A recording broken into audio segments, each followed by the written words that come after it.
All right, guys. Well, Congresswoman Cammack here, and we just finished the State of the Union, the very first one for the Biden administration, and I like to say that really it was more of a state of the swamp, but details. So, as promised, wanted to give you some reactions.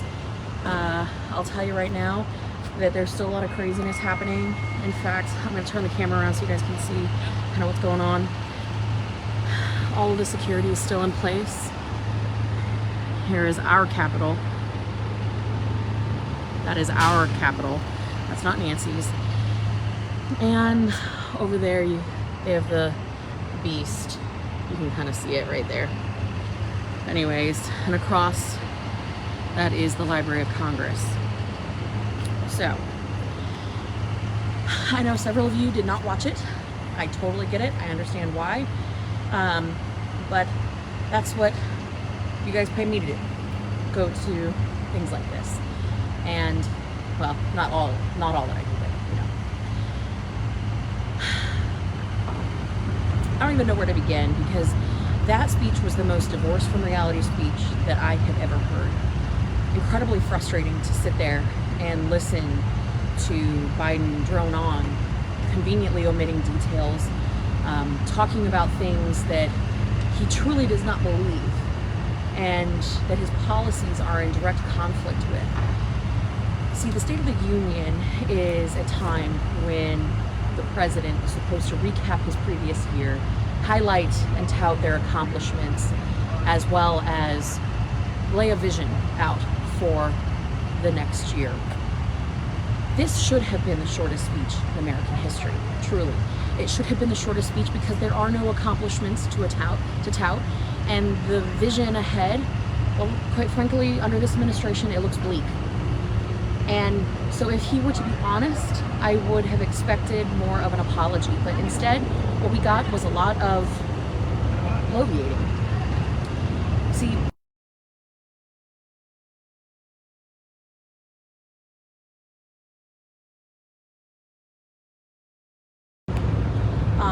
messaged, poll-tested questions that have been floating around for the last couple of days. That's what made it in the speech, because they would never say anything that doesn't poll well. But instead, like I said, what we got was a carefully curated, poll-tested, focus group speech. And actually, the beast is leaving right now. If you guys want to see, check this out. So there goes the beast, the presidential limo, departing from Capitol Hill.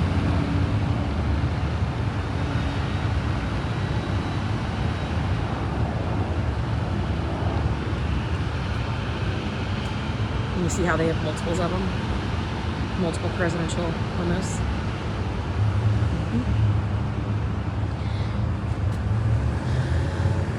So, once again, freezing my tail off. My fingers are absolutely frigid. But, quick highlights, quick and dirty. He talked about infrastructure, conveniently omitting the fact that the infrastructure bill is only 9% actual infrastructure.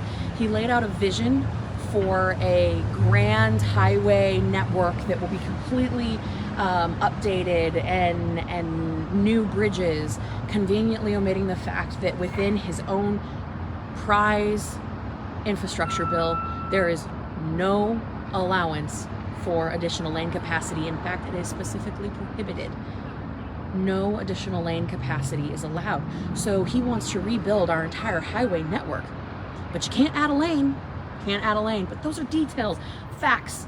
He doesn't want facts to get in the way of their agenda, because really at the end of the day, their agenda is about dependency and control. Take, for example, he talked about price controls. But they didn't say price controls. They said, we want to lower the cost of prescription drugs. Who doesn't want to do that? But you don't do that by having the government fix the prices. You do that through innovation, through research and development and competition in the marketplace. That's what truly lowers it, not some artificial government price control. Because once you fix it through a government program, what ends up happening is all that innovation dries up. So you find less cures, you find less opportunity, less research and development. This is economics and 101. This is incentives. This is how people and economies and the world works, right?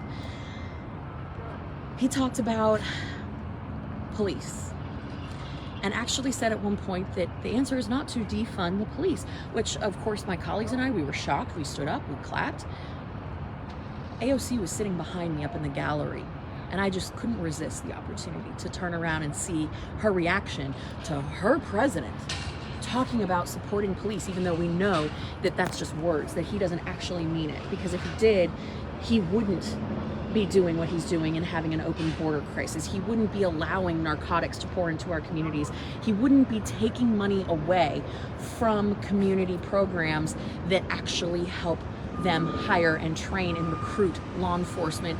They wouldn't be taking the very vest off my husband's back as it is written in their current defund police bill. But anyways, I turn around and lo and behold, Miss AOC was not pleased. She sat in her seat with her arms crossed. She didn't like that. Let's see, what else happened? There were so many things. You know what, guys? I made notes throughout the speech. Hold on a second. I'm sorry I have to do this. Look at my notes, but oh my gosh, yeah. Talked about the global minimum tax, corporate tax rate. You know, that's a disaster. He wants to lift up, quote unquote, lift up the middle class, and talks about knowing about the middle class. This is a 40-year swamp creature. Joe Biden forgot about the middle class a long time ago. He has never, ever been a part of the middle class and has no idea what it's like to live paycheck to paycheck. And if he did, he would certainly stop spending nearly $9 trillion in a single year. Because we all know, everyday Americans like us, we know that the more that the government spends, the less we get to keep in our pockets. And for so many of us, trying to figure out at the end of the month, do we pay for gas or do we pay for groceries? Because the price of goods and services has gone through the roof. Because of Joe Biden's weakness and lack of leadership, we now are paying for it at every turn. Be it at the southern border, be it at the Americans, be it watching Americans get left behind in Afghanistan, be it at the gas pump, be it in our communities where we're seeing an opioid crisis rage out of control, which again, that was ignored. We're paying for it. We're paying for the disastrous policies of Joe Biden and his cronies. And this is why it is so important that we come together, not as Republicans versus Democrats, but as Americans. This is what we have to do, because this is our house. This is our house. This isn't Joe Biden's house. This isn't Nancy Pelosi's house. This is our house. Y'all, I feel like I need to go and like run on a treadmill, because I have so much anger and rage built up in me after that speech. Just a totally divorced from reality speech. And that's just been really, really frustrating. No talk about inflation, no talk about actually bringing the cost of goods and services down by stopping all their social justice warrior programs, no. But this is interesting. There was a line in here that he said, COVID has impacted and dictated our lives for the last 2 years. No, Joe, you have. You have. Not COVID, you have. Because we all have a choice in how we react to things, right? COVID's no exception. We have a choice. We have a choice to react how we're going to deal with COVID. And his reaction, his answer, was to shut our economy down, shut our small businesses, force mandates down Americans' throats, mask our kids, keep our kids out of school, and destroy our economy, ruin families, and ruin lives. That is what he chose to do. And now he's taking a victory lap because suddenly we don't have to wear masks. This is the biggest game of political theater I've ever seen. And I know that you aren't buying it, just like I'm not buying it. So we've got a lot of work to do. Let this fuel you. I know so many of you did not watch the speech tonight, and I understand why. But please, do not let this discourage you. Let it motivate you. Because as you've heard me say before, Americans, we're gritty, we're scrappy. It's in our blood, it's in our DNA. And Biden, he talked about this a little bit, but it, again, just speaks to where his heart and his mind is at. he alluded to the fact that Americans never back down from a challenge, that we thrive in a challenging environment because our challenges create opportunities, which made me think.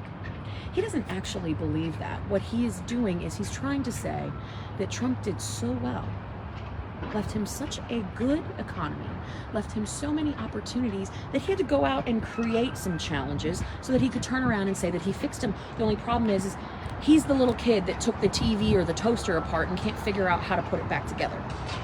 That is the state of Joe Biden and the swamp today. They actually think that we believe them when they tell us that they're the only people that can get us out of this mess, yet they're the 30, 40, 35-year career politicians, the very swamp creatures who created this mess. And they actually expect us to believe that we are going to elect them for another term to fix the mess that they made. They're out of their mind. But we're going to fix that. We're going to fix that because come November, there's going to be a red wave like no one's ever seen. And we are going to take back this house. Y'all, take care. God bless. Let's go get them.